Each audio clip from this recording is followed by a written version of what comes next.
Y por eso hoy hablaremos un poco acerca de un tema interesante, quizás breve, pero no deja de ser sustancioso. Y el tema es una cuestión de óptica, es decir, cómo nos vemos, cómo vemos las cosas nosotros, o cómo las vemos nosotros y cómo nos ve Dios, o cómo se ve usted, cómo vemos a nivel personal, a nivel familiar, a nivel social, a nivel de nación y cómo nos ve el Señor. Amén. Una cuestión de óptica, porque según vemos las cosas, el momento, nosotros accionamos o reaccionamos y todos sabemos que una acción o una reacción trae un resultado. Amén. Trae unas consecuencias.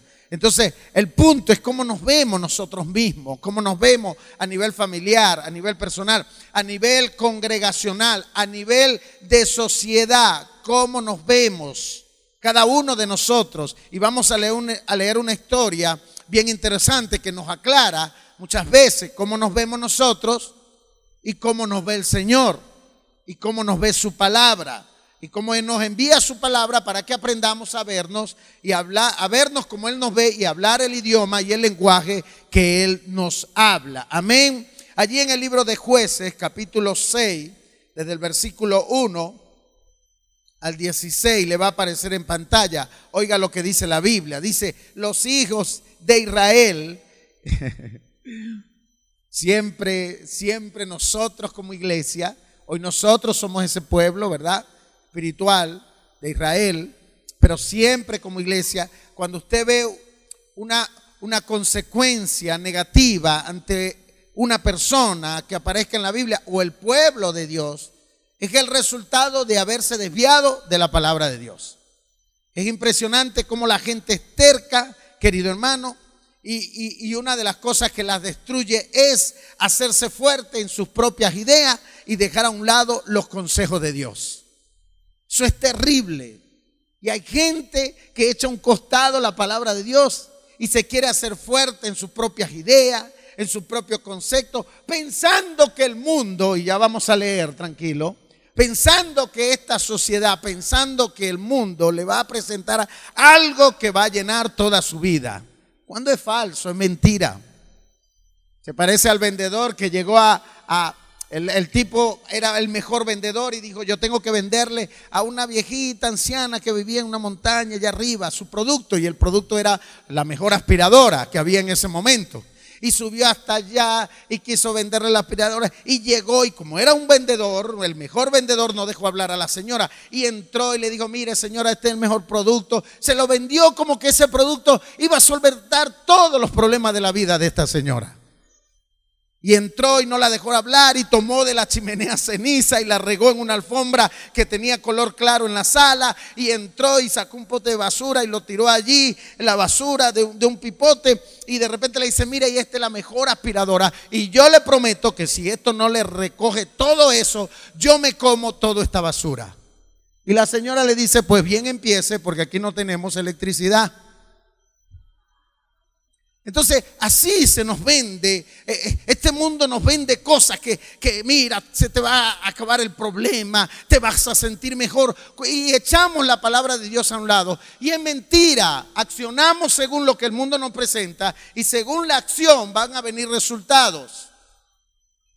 Y por eso, cada vez que usted lea la Biblia, cada vez que yo lea la Biblia, siempre que hay consecuencias es producto porque la gente se desvió de la palabra de Dios. Y hoy vamos a ver algo que sucedió. Dice que los hijos de Israel, es decir, la iglesia de Jesucristo, los que tenían conocimiento de la palabra, los que se sentaban todos los domingos a recibir la palabra, los que el Señor le da promesa de bendición y los libera y los perdona. Porque cada vez que usted abre la Biblia en el Antiguo Testamento, cada cierto tiempo, y los hijos de Dios, y los hijos de Israel, y los hijos del pueblo de Dios, hay muchas versiones, y los hijos de Jehová, y los que estaban apartados para el Señor hicieron lo malo delante de Él. Y vienen las consecuencias, y dicen, los hijos de Israel hicieron lo malo ante los ojos de Jehová, y Jehová los entregó en manos de Madián por 7 años. Y la mano de Madián prevaleció contra Israel, y los hijos de Israel, por causa de los madianitas, se hicieron cuevas en los montes y cavernas y lugares fortificados. Se encerraron por la crisis que había social. Eso les afectó en sus emociones, espiritual, económicamente. Dice, pues sucedía que cuando Israel había sembrado, subían los madianitas y los hijos del oriente contra ellos, subían y los atacaban. Y acampando contra ellos destruían los frutos de la tierra hasta llegar a Gaza, y no dejaban que comer en Israel ni ovejas, ni bueyes, ni asno, porque subían ellos y sus ganados y venían con sus tiendas en grandes multitud como langosta. Ellos y sus camellos eran innumerables, así venían a la tierra para devastarla. De este modo empobrecía en gran manera por causa de Madián. Israel empobrecía en gran manera por causa de Madián. Y los hijos de Israel clamaron a Jehová. Y cuando los hijos de Israel clamaron a Jehová a causa de los madianitas, Jehová envió a los hijos de Israel un varón profeta, el cual les dijo: así ha dicho Jehová, Dios de Israel, yo os hice salir de Egipto y os saqué de la casa de servidumbre. Es decir, Señor, yo los liberé porque ustedes están en esta condición. Volvamos al versículo 1. Porque hicieron lo malo delante de los ojos de Dios, y como consecuencia, la acción fue cuál: hicieron lo malo, y la consecuencia es que cayeron cautivos ante los hijos de Madián. Y Dios dice, bueno, es el resultado. Pastor, pero Dios es malo, Dios lo entregó. No, Señor. ¿Qué dice la Biblia? Que Dios lo entregó en el versículo 1, y en el 2 dice que hicieron lo malo. No, primero ellos tuvieron una acción, hicieron lo malo, y dice la Biblia que como consecuencia el Señor dijo, bueno, yo los suelto y los dejo para que sufran la consecuencia. Y dice, yo los liberé. Le dice el Señor, yo los saqué de la casa de servidumbre. El pastor Fuelo, siempre que intercede, ora o tiene la oportunidad de hablarnos y ministrarnos en medio de la adoración, habla que el Señor nos llamó a libertad. Él no nos hizo esclavos ni del pecado, ni de un sistema mundano que se coloque en la tierra. El Señor nos hizo para vivir en libertad, ni dependiendo de la pornografía, ni dependiendo de la tecnología que nos hace mucha falta, ni dependiendo de nada. Él nos hizo libre para depender solo y exclusivamente de Él. Amén. Y sí, nos esforzamos por trabajar, por todo, por la esposa, por el esposo, pero el Señor nos llamó para ser libre. Amén. Que nada nos robe la paz. Entonces el Señor les dice, mire, los saqué de la casa de servidumbre, os libré de la mano de los egipcios y de mano de todos los que los afligieron, a los cuales eché de delante de vosotros, y os di su tierra. Y os dije, yo soy vuestro Dios, no teman a los dioses de los amorreos en cuya tierra habitáis, pero no habéis obedecido a mi voz. Y vino el ángel de Jehová y se sentó debajo de la encina que está en Ofra, la cual era de Joás Abieserita, y su hijo Gedeón estaba ahí sacudiendo el trigo en el lagar para esconderlo de los madianitas. Y el ángel de Jehová se le apareció y le dijo, Jehová está contigo, varón esforzado y valiente.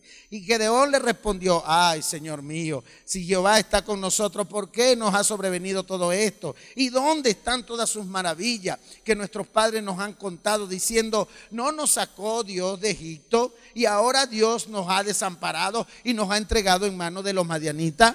Y mirándole Jehová le dijo, ve con esta tu fuerza y salvarás a Israel de la mano de los madianitas. ¿No te envío yo? Entonces le respondió, ay, Señor mío, ¿con qué salvaré yo a Israel? He aquí que mi familia es pobre y en Manasés, y yo el menor de la casa de mi padre. Y Jehová le dijo, ciertamente yo estaré contigo y derrotarás a los madianitas como a un solo hombre. Amén. Entonces me gusta aplicarlo a nuestra vida. Gedeón lo representamos nosotros, tú y yo, que a veces las circunstancias nos quieren acondicionar, y el Señor nos envía ayuda con su palabra para que veamos quiénes somos realmente y cómo Él nos ve. Israel representa quizás la iglesia, la familia, el pueblo, la nación, todo lo que hoy esté cautivo, y Dios nos quiere usar para darle libertad, porque quizás están encuevados, en fortaleza, están siendo oprimidos en su economía. Hay alguna crisis en tu familia que el único que la va a libertar eres tú, porque Dios te va a usar a ti para que lleves libertad. Hay algo que anda mal en mi casa que el único que Dios va a usar es a mí, para que lleve libertad en ese asunto y lo organice. Había una situación, el pueblo estaba en cueva, hay gente que está hoy encuevada por la economía, por la crisis, esto no va a pasar. Y Dios te va a usar a ti. Hay hombres que están encuevados con relaciones ilícitas por fuera de la casa de la esposa, que la única que lo va a liberar de eso eres tú, mujer. Hay mujeres que están enfermas en su casa, oprimidas, heridas, y el único que la va a liberar eres tú, que eres su esposo. Así como Dios quería usar a Gedeón y lo vio como un hombre forzado y valiente, así Dios nos ve a cada uno de nosotros para llevar libertad. El único que te va a libertar a ti mismo de todos estos temores, traumas, ataduras, que quizás vicios, algo que sea desviado de la palabra de Dios. El único que se va a liberar eres tú mismo. Si tú no buscas tu propia liberación, si tú no buscas por la palabra ser libre y ser usado para liberarte a ti, como consecuencia, liberar a otros, más nadie lo va a hacer por ti. Si yo no busco enriquecer mi vida con la palabra de Dios, si yo no busco el crecimiento, involucrarme, avanzar en un ministerio, buscar el bien del ministerio, porque buscando el bien de otros, eso me hará bien a mí. Si yo no lo busco, nadie lo va a hacer por mí. Y Dios quiere liberarme para que yo pueda ser usado para liberar a otros. Y ya lo vamos a ver. Entonces Israel representa el pueblo que estaba encuevado, escondido. Representa cualquier persona en tu casa, nuestra sociedad que está encuevada en un pensamiento que si uno, que si el otro, y se olvidaron de Dios. Y seguiremos de mal en peor mientras piensen que uno que está ahí es el que nos va a sacar del problema, y si viene otro es el que nos va a sacar del problema, y se olvidaron de Dios. Y seguiremos encuevados en filosofías, políticas, leyes, que más que edificarnos lo que va a hacer es destruirnos. Entonces el pueblo representa a la iglesia, a la familia, a tu persona. Y los madianitas representan hoy un sistema opresor que te persigue y que quiere destruirte. Ejemplo, todo lo que logras con esfuerzo no te alcanza. Dice la Biblia que ellos sembraban, hermano, por varios meses y cuidaban la cosecha, se estranochaban, la regaban, la limpiaban. Meses de arduo trabajo, y cuando ya desde lejos los madianitas veían, listo, allá está la cosecha, vámonos, y los invadían y colocaban carpas y traían los animales y se consumían todo y dejaban toda la tierra devastada. Igual nos pasa hoy en día. Cuánta gente, querido hermano, está siendo oprimida por un sistema que cuando gana su sueldo y lo saca del banco va y no le alcanza sino solo para 2 cartones de huevos si acaso y un paquete de harina, y ya se le fue y se siente oprimida, se siente afligida, pero tanto esfuerzo toda la semana, todo el mes, y no veo el resultado.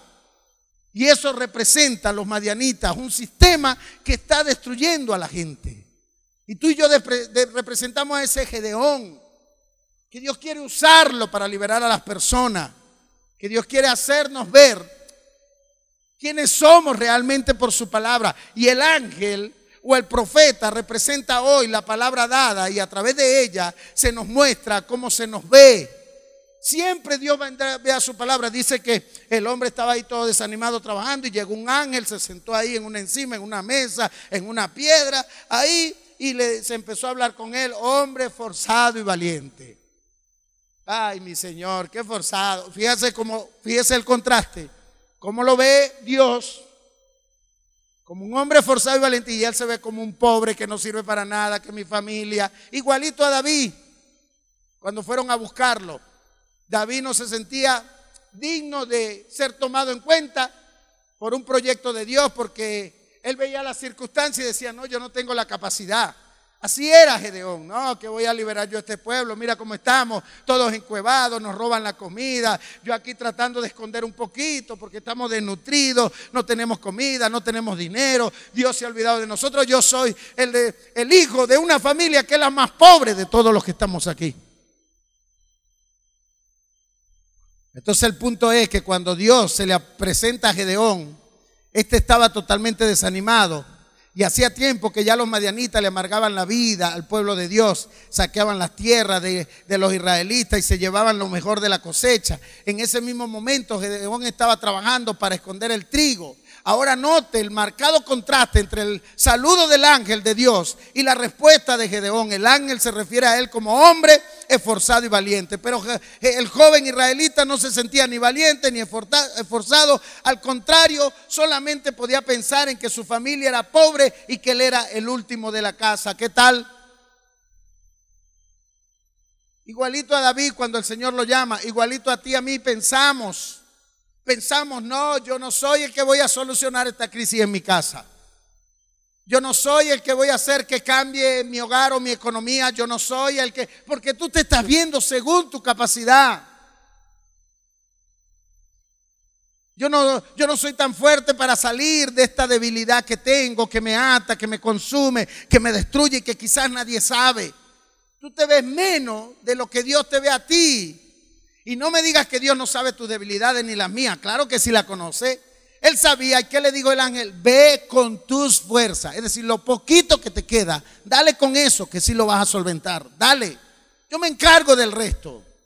Si usted nota cuando lee, él no le exige. El ángel le dice, mira, tienes que entrenarte, tienes que hacer tantas abdominales, tienes que empezar a ¿cómo se dice? A practicar con la espada, tienes que empezar a montar a caballo, tienes que ser un guerrero, tienes que ponerte una armadura, tienes que buscar dinero para comprar armadura, armas para que destruyas a esta gente. No, el Señor no le está exigiendo nada. El Señor hoy no nos exige nada. Él nos exige un poquito de fe, nada más, un poquitico, dice el Señor. Un poquitico será suficiente, como un grano de mostaza, para yo bendecir tu hogar, tu vida, para yo bendecir la iglesia, para yo bendecir esta sociedad y para que ustedes salgan adelante en el nombre de Jesús de Nazaret. Amén. Porque ese ejército que se ha levantado en contra de ti, ejército representa algo fuerte que tú dices, ay, pero esta situación en la casa, esta enfermedad que tengo, esta situación económica, esta situación en la sociedad, llámese como se llame, el ejército que se puede levantar contra nosotros,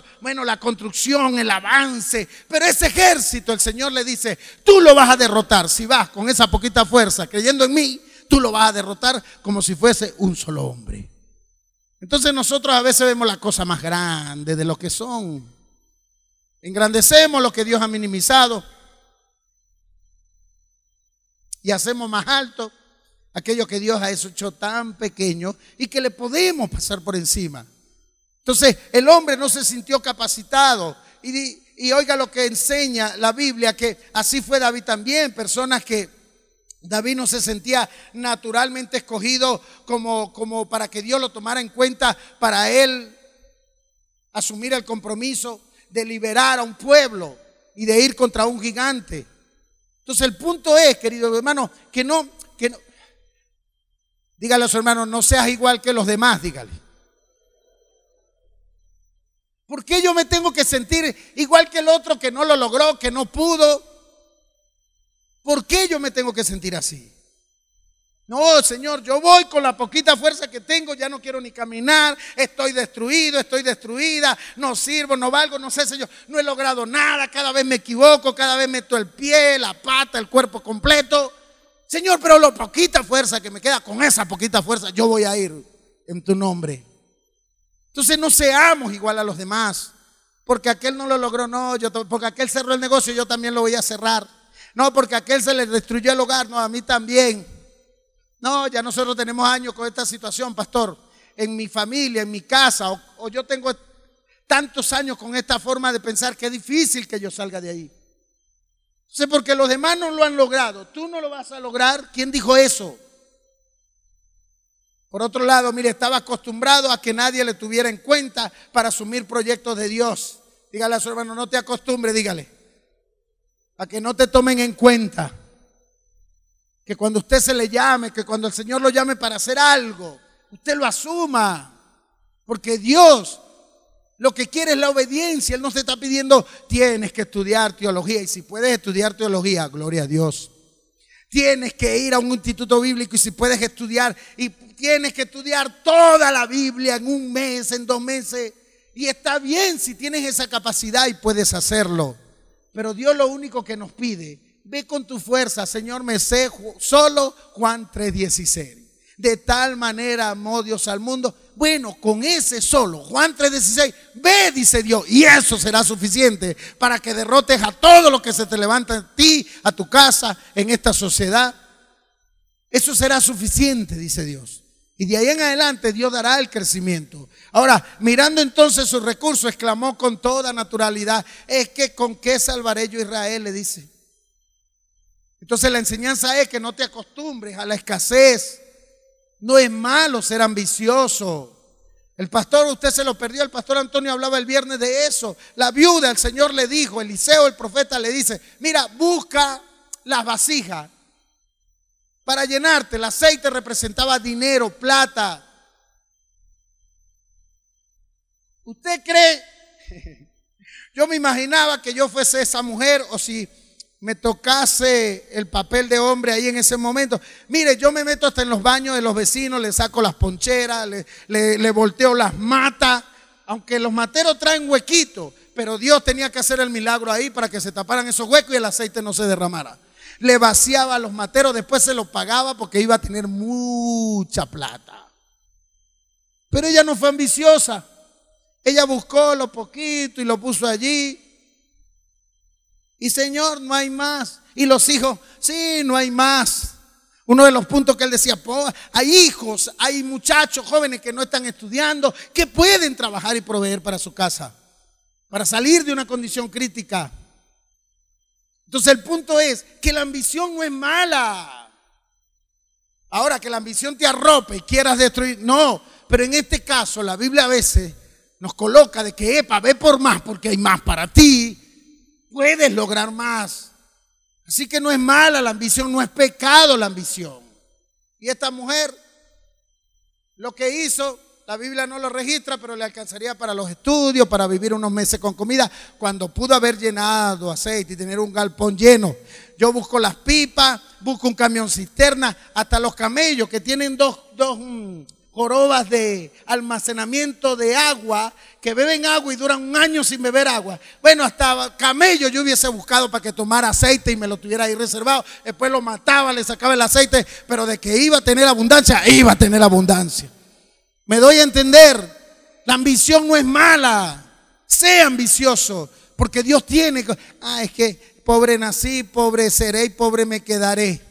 No, Señor, eso no va con los hijos de Dios. Dios quiere que vivamos bien. Dios quiere que tengamos abundancia. Dios quiere que no andemos mendigando. Dios quiere que demos a otros. Dios quiere que aportemos, que levantemos nuestra moral y que digamos, sí, hay que aportar para esto. Aquí está lo mío. Amén. No que cuando estén en los 10 del grupo, los 20 o los 1000, usted tenga que agacharse. No, es que yo no tengo. Eso no es de un hijo de Dios. Seamos ambiciosos. Trabajo, pero monte una venta de empanadas. Gloria a Dios. Sea ambicioso. Dígale a su hermano, sea ambicioso. Dígale, no es malo. Amén. Y tener más no es para humillar a los de abajo, es para levantarlos y bendecir la obra de Dios. Así que ojo acá, querido hermano. Mira algunos misterios de la obra de Dios. Primero, para tener éxito en los proyectos que Él nos propone, no es importante cómo nos vemos ni cómo nos sentimos. Lo importante es qué siente Dios de nosotros y cómo nos ve Él a nosotros. Amén. Y eso tiene que ver con proyectos personales, familiares, congregacionales, a nivel de nación, de la sociedad. Mire, veamos algunos ejemplos. Sara se veía como una anciana estéril, sin perspectiva ya de engendrar hijos. Y por otro lado, el Señor la veía como la madre de una multitud. ¿Sí lo recuerda? ¿Qué edad tenía Sara? ¿90 y qué? Usted se imagina su aparato reproductivo con, no sé, 90 y tantos años. Perdón, 90 años. Usted se imagina a Abraham animado ahí. Cuando se coma una pasa, acuérdate de esta prédica.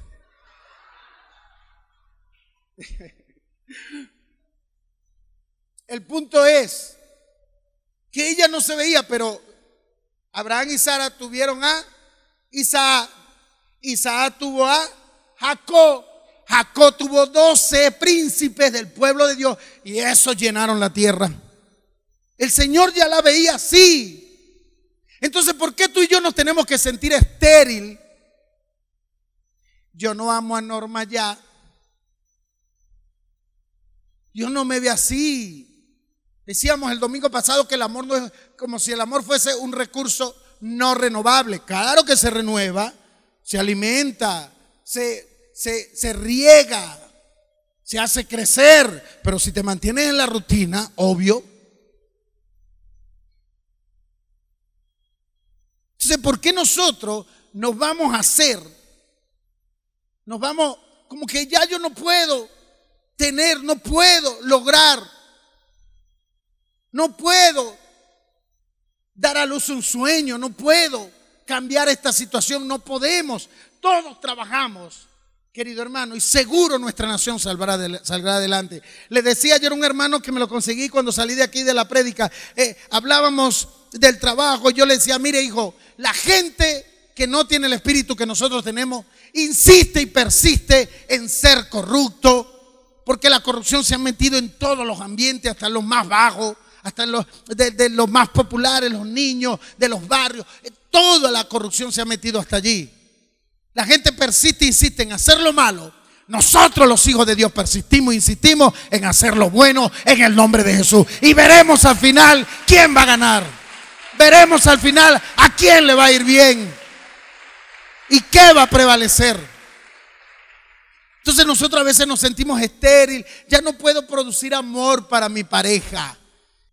Sí, lo digo bromeando y nos reímos, pero el punto es de que no somos estériles. Mientras usted vive en ese cuerpo, usted puede producir cambio, producir mejora, dar a luz buenas acciones. Es que yo, pastor, tengo esta debilidad. No, tú no eres estéril ahí para morir con esa debilidad. Diga el débil, fuerte soy, todo lo puedo en Cristo que me da la fortaleza. Amén o no amén. Entonces no podemos quedarnos estériles. Sara se veía como una estéril, lista para... ¿Cuántas mujeres aquí? Ay, ya yo soy vieja, pastor, yo estoy para cuidar a los nietos. A su pastora no la metan en ese paquete. Queremos mucho al nieto y lo vamos a disfrutar, pero mire, cuando ya se la hora, vaya, para que su mamá y su papá, vamos pues, yo tengo que disfrutar con esa que está ahí. Vámonos, mi amor, por ahí nosotros. Me doy a entender. Si podemos producir bienestar, salud emocional, si pensamos lo bueno y lo puro, pero si te pones a pensar en la explotada y toda la operada que anda por allí por fuera, caballero presente, es obvio que lo que vas a dar a luz, la misma capacidad para producir lo bueno lo estás pensando y vas a producir lo malo, ¿sí o no? Ese mismo desánimo que das a luz porque es que la cosa está muy mala, ese tiempo y esa capacidad pensante, úsala para pensar lo bueno, lo puro, lo honesto. Mire, no pasa nada sin que Dios lo advierte.